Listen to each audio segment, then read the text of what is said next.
thơm nồng nắng nở ấy sẽ ấm ngầu tơ cha trái cây hồng vũ ơ cũng ye thơ bờ tơ nhi ya là khi bao mùi hồng nè ya nè hè tơ ngầu lan xôn gì phà giang hữu thu từ nắng phây yang yang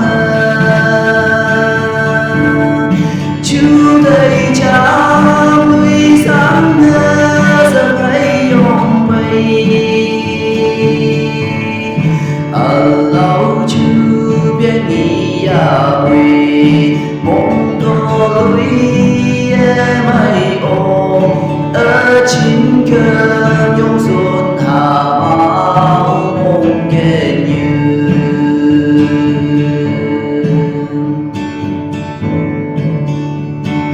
mong cơn nắng phải dàn bưu nhì tàu qua quý sơ mê yong mô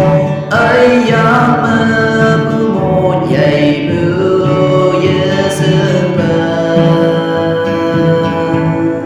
nằm chén xa tay yang chú tay xa xa bờ mô ya tu sa ye mày bưu đang mong kên ba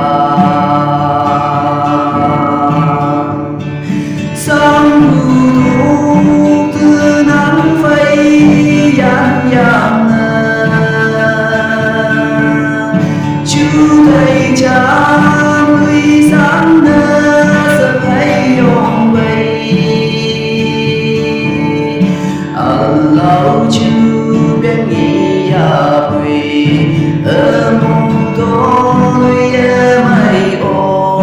ở chính cơn yong xuân hà máu mong kề như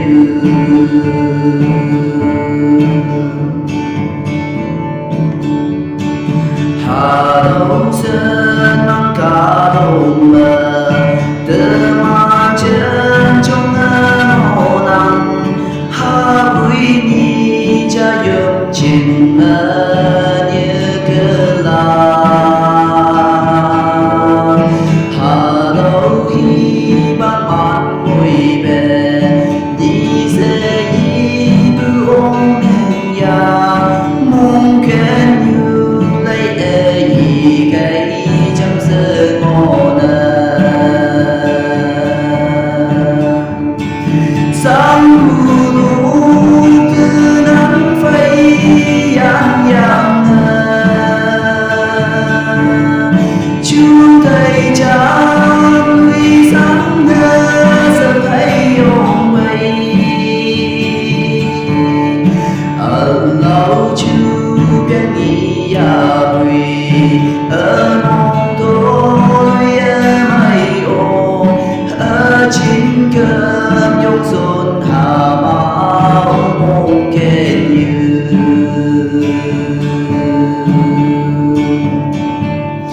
ở chính cơn